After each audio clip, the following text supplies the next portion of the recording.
Okay, so this is a brief tutorial covering sort of the new features in Rhino 5. Essentially what's been done is there was an overhaul of the software, a little bit of the visual tweaking. You guys have probably noticed there's now tabs for each one of the tool sets in here, but mostly it's under the hood. The processor on this is now 64-bit, so you can actually handle much larger models more efficiently and effectively on nicer machines. The rendering engine also got a little bit of an overhaul, but obviously you're probably using a plugin like V-Ray or exporting to Studio Max if you're doing stuff like that.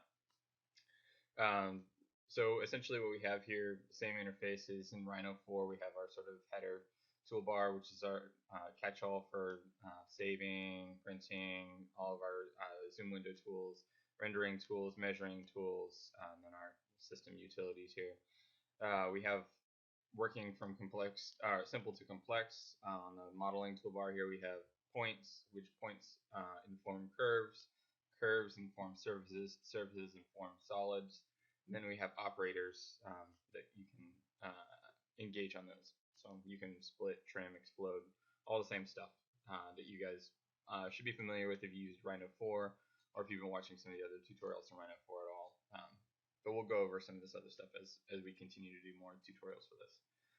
Some of the new features, like I said, we now have tabs, so we can start to really get into the hood and engage all of these transform commands if necessary.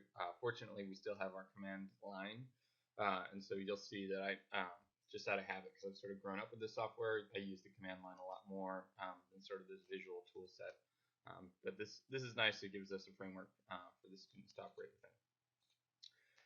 If we scroll across, there's a tab for new features in here.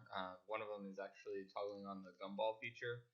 If you don't see it there, it's also down here right next to the smart track and the other snapping tools.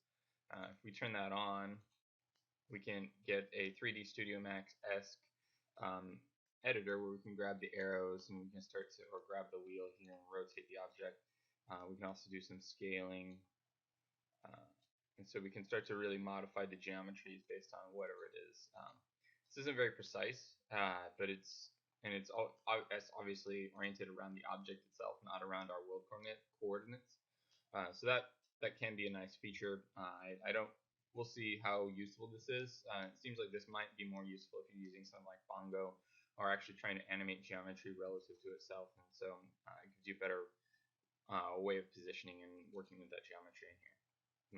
And moving right along across the top here, we have the properties, the layers, the display. We can start to, these are just things that are set up in here so that you can start to modify them. They're just automatically popped up. Nothing new there. It's actually the same standard layout that I use already. As we move across the bottom here, we can also see that we sort of have the Rhino 4 standard views. We can create new views, and so in this we can actually start to create sheet sets if you want. We can start to create new viewports, and so we can have the tabs actually functioning to create custom views and things like that. That's really handy if you guys are doing renders or things like that within the software. So that is a really nice new feature as well.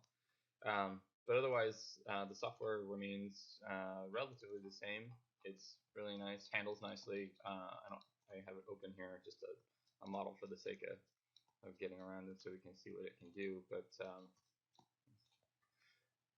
you can see here that this has also received a slight overhaul, but the render quality is still sort of like the basic Studio Max rendering. So